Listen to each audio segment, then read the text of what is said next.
بسم الله الرحمن الرحيم الحمد لله والصلاة والسلام على رسول الله وعلى آله وصحبه ومن والاه وبعد السلام عليكم ورحمة الله وبركاته. Muslim rapporte dans son Sahih selon Abu Darda, le prophète sallallahu alayhi wa sallam a dit: من حفظ 10 آيات من أول سورة الكهف عصم من الدجال.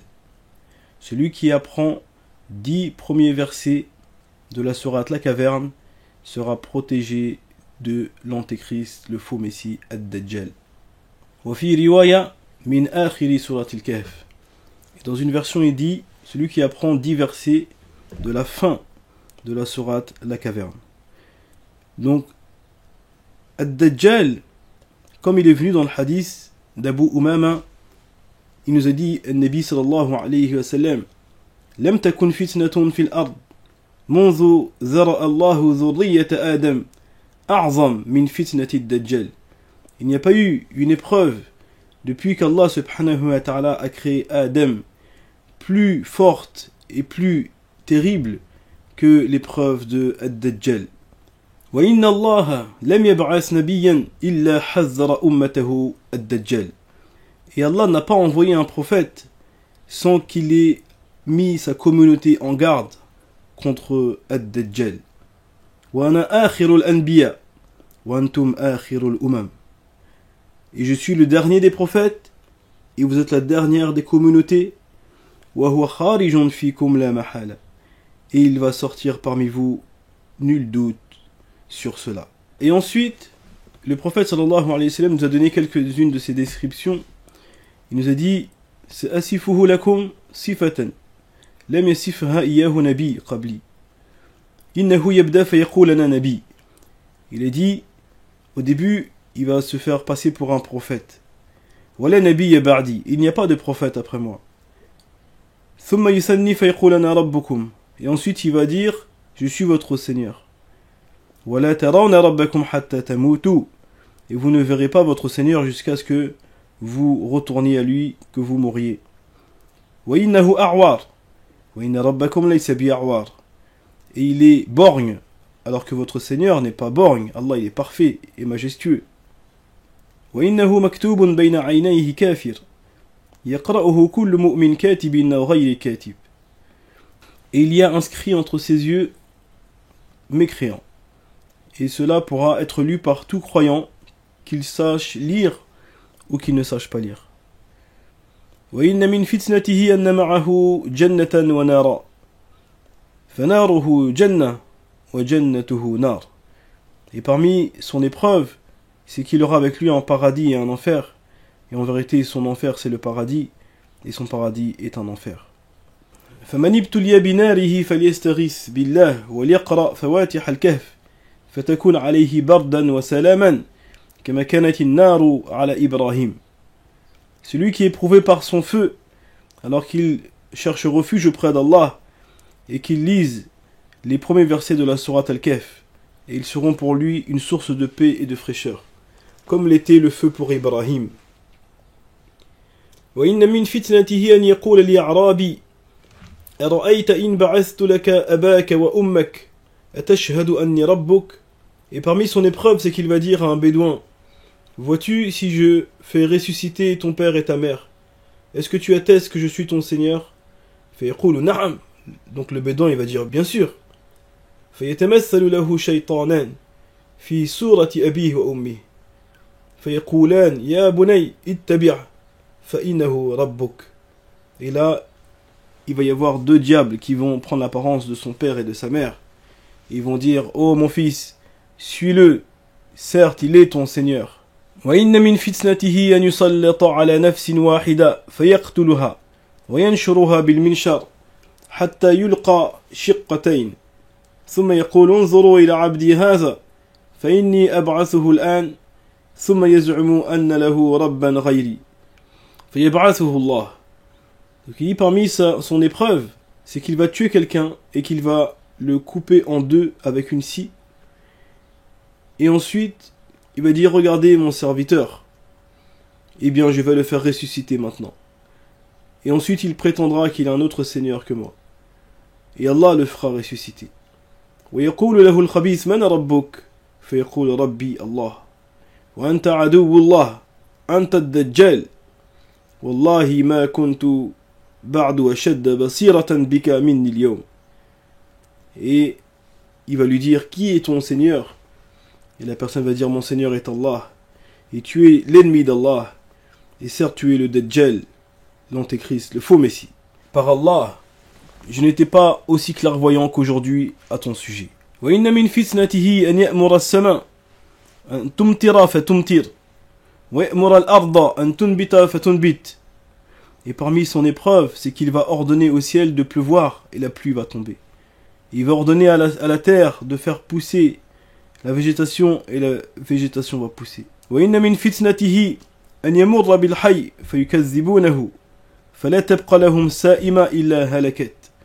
Et parmi son épreuve, c'est qu'il va passer devant une cité et ils vont le démentir et alors tous leurs troupeaux vont périr. وَإِنَّ مِنْ فِتْنَتِهِ أَنْ يَمُرَّ بِالْحَيِّ فَيُصَدِّقُونَهُ فَيَأْمُرَ السَّمَاءَ أَنْ تُمْطِرَ فَتُمْطِرَ وَيَأْمُرَ الْأَرْضَ أَنْ تُنْبِتَ فَتُنْبِتَ حتى تروح مواشيهم من يومهم ذلك أسمن ما كانت وأعظم وأمده خواصير وأدره دروعا.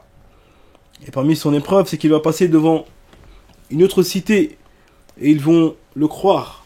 Alors il va ordonner au ciel de faire tomber la pluie et à la terre de faire pousser la végétation. Et c'est ainsi que leurs troupeaux vont devenir très gras et immenses et qu'ils vont être en pleine forme et qu'ils vont avoir beaucoup de lait. وإنه لا يبقى شيء من الأرض إلا وطئه وظهر عليه إلا مكة والمدينة لا يأتيهما من نقابها إلا لقيته الملائكة بالسيوف سلطة. Et il ne va pas laisser un endroit sur terre sans qu'il va y entrer, sauf la Mecque et Médine. Et il n'essaiera pas de rentrer par une de ces portes sans que les anges vont le repousser avec les épées. Donc parmi les liens qu'on peut faire entre la sourate Al-Kahf et l'épreuve de Ad-Dajjal, c'est qu'Allah subhanahu wa ta'ala au milieu de la sourate il nous dit, en parlant de Iblis, فَتَتَّخِذُونَهُ وَذُرِّيَّتَهُ أَوْلِيَاءَ مِن دُونِي وَهُمْ لَكُمْ عَدُوٌّ بِئْسَ لِلظَّالِمِينَ بَدَلًا. Il nous dit, est-ce que vous allez prendre Iblis, Satan et sa descendance comme alliés en dehors de moi, alors que ce sont vos ennemis? Alors quel mauvais échange pour les injustes. Et aussi, Allah subhanahu wa ta'ala nous parle de 4 histoires dans la sourate Al-Kahf. Il nous parle donc des gens de la caverne, ces jeunes, qui ont été éprouvés dans leur religion, au point qu'ils ont dû fuir pour préserver leur foi.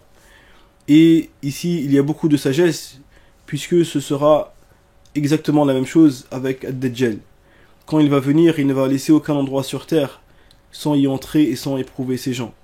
Et à ce moment-là, il faudra se prémunir avec une bonne compagnie, comme l'ont fait les gens de la caverne. Donc ils se sont mis ensemble pour se préserver, pour se conseiller, pour s'épauler les uns les autres. Donc ils se sont réunis et ensuite ils se sont éloignés. Ils ont fui pour préserver leur religion. Ainsi les croyants devront le fuir pour préserver leur religion. Donc il nous a dit, Nabi sallallahu alayhi wa sallam, Man sami'a bihi falyan'a anhu. Celui qui entend que Ad-Dajjal arrive alors qu'il s'éloigne de lui, parce qu'une personne, il se peut qu'il soit confiant dans sa religion, et après il le suivra en vérité à cause du nombre d'ambiguïtés qu'il va apporter avec lui. Donc la solution, il nous a dit, c'est de le fuir, et de ne pas lui faire face. Donc il dit, وَاسْبِرْ نَفْسَكَ مَعَ الَّذِينَ يَدْعُونَ رَبَّهُمْ بِالْغَدَاةِ وَالْعَشِيِّ يُرِيدُونَ وَجْهَهُ وَلَا تَعْدُ عَيْنَاكَ عَنْهُمْ تُرِيدُ زِينَةَ الْحَيَاةِ الدُّنْيَا ولا تطيع من أغفلنا قلبه عن ذكرنا واتبع هواه وكان أمره فرطا. Patiente de ta personne avec ceux qui invoquent ton Seigneur matin et soir et qui veulent son visage, et que tes yeux ne dépassent pas ces gens-là en voulant la vie d'ici-bas. Et n'obéis pas à celui dont nous avons rendu le cœur insouciant de notre rappel et qui suit ses passions et qui transgresse par son ordre. Donc ici, en fin de compte, ça nous donne un lien étrangement étroit avec Ad-Dajjal. Il nous parle de choisir la bonne compagnie et de patienter, de ne pas orienter notre regard vers cette vie d'ici-bas et de ne pas obéir à celui dont nous avons rendu le cœur insouciant et qui transgresse. Ensuite, il nous parle d'une personne qui avait 2 jardins et qui était très orgueilleux et qui se vantait de sa richesse et de la grandeur de son clan. Ensuite, il nous donne l'exemple de cette vie d'ici-bas. Il nous dit وَاضْرِبْ لَهُمْ مَثَلَ الْحَيَاةِ الدُّنْيَا كَمَاءٍ أَنزَلْنَاهُ مِنَ السَّمَاءِ فَاخْتَلَطَ بِهِ نَبَاتُ الْأَرْضِ فَأَصْبَحَ هَشِيمًا تَذْرُوهُ الرِّيَاحُ وَكَانَ اللَّهُ عَلَى كُلِّ شَيْءٍ مُقْتَدِرًا. Et ensuite, il nous donne l'exemple de cette dunya. Il nous dit l'exemple de cette vie d'ici-bas, c'est comme une eau que nous avons fait descendre du ciel et qui se mélange avec la végétation de la terre. Et ensuite, elle devient de la paille qui est dispersée par les vents. Et certes, Allah est capable de toutes choses. Donc ainsi, il nous donne l'exemple de cette vie d'ici-bas. Donc cette personne qui avait les deux jardins, qui était très riche, très aisé, très puissant, de par son clan, et en une nuit, il a tout perdu. Donc ça, c'est dunya. Pour pas que les gens suivent Ad-Dajjal et pensent que, comme il va leur faire pousser la végétation, il va leur donner des champs et des cultures, il va leur donner la prospérité dans les troupeaux, il va ordonner au ciel de faire tomber la pluie. Donc les gens, ils vont être séduits par le côté matériel. Et en fait, Allah subhanahu wa ta'ala, dans la sourate Al-Kahf, il nous fait comprendre que le côté matériel, en vérité, eh bien, c'est éphémère, et que tout ce qui est ici est voué à la disparition. Donc la personne, quoi qu'il possède, dans tous les cas, il va le perdre. Il va devoir le laisser ici, et il y a un jour où cette chose-là va se terminer. Mais ce qui restera, c'est l'obéissance d'Allah subhanahu wa ta'ala, et c'est la foi. Et aussi, on voit dans cette sourate que Allah subhanahu wa ta'ala nous parle de Moussa et de Khadir. Quand Moussa il était parti chercher cette personne pour juste apprendre de lui quelques informations de science, alors que Moussa était bien plus instruit que lui. Mais ici, Moussa nous apprend le comportement de l'étudiant. L'étudiant se doit d'aller vers la science, et même si cela doit lui coûter de se déplacer, de dépenser, de patienter, de se fatiguer. Donc Moussa, il a voyagé, imaginez-vous, jusqu'au pays du Maghreb, alors qu'il était au Moyen-Orient, à pied, pour rechercher la science. Et là, Moussa, alayhi salam, quand il a rencontré le Khadir, et le Khadir qui avait une science un peu spéciale que beaucoup n'ont pas eu, et cette science, Moussa, en fait, elle n'était pas conforme à ce qu'il connaissait de la Torah. Et c'est pour ça que à chaque fois que le Khadir il faisait quelque chose qui était pas conforme avec la Torah, eh bien Moussa il remettait en cause le Khadir. Et il disait لَقَدْ جِئْتَ شَيْئًا إِمْرًا لَقَدْ جِئْتَ شَيْئًا نُكْرًا. Tu as fait quelque chose de blâmable, tu as fait quelque chose d'immense. Et donc ici, au final, eh bien il y a un lien étroit avec l'histoire de Dajjal, puisque lui aussi va venir avec une science que les gens n'ont pas l'habitude de voir, et des choses que les gens n'ont pas connues auparavant, et il va donner des informations que les gens n'ont pas, mais dans la transgression. Donc il va faire des choses qui ne sont pas conformes à ce que nous a informé Allah subhanahu wa ta'ala dans le Coran. Donc, à l'exemple de Moussa, eh bien, toujours se référer au Coran et aux enseignements du prophète Mohammed sallallahu alayhi wa sallam pour se prémunir des égarements et des ambiguïtés de Dajjal. Et enfin, parmi les histoires que l'on trouve dans la sourate Al-Kahf, l'histoire de Zulqarnayn, cet homme à qui Allah subhanahu wa ta'ala a donné la suprématie sur terre, qui a parcouru la terre, qui était très puissant, mais croyant. Et le lien avec Ad-Dajjal, c'est que lui aussi va avoir une puissance et une suprématie sur terre, mais mécréant. Et que Zulqarnayn était là pour réformer et corriger, et Dajjal il va être là pour détruire et pervertir.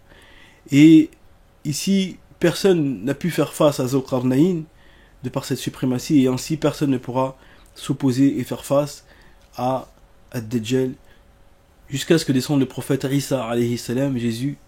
Et quand Ad-Dajjal il verra Isa alayhi salam, alors ce sera sa fin, et il fondra comme fond le sel dans l'eau.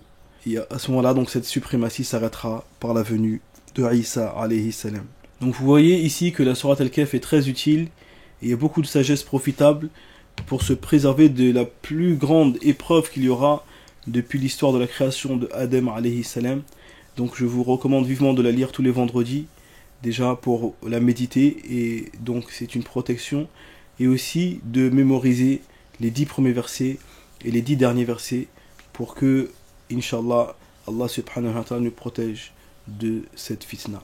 Voilà, donc nous demandons à Allah subhanahu wa ta'ala de nous protéger des fitnas, qu'elles soient apparentes ou cachées, et de nous accorder une bonne fin et un bon retour vers lui. Barakallahu fikum. Wassalamu alaikum wa rahmatullah wa barakatuh.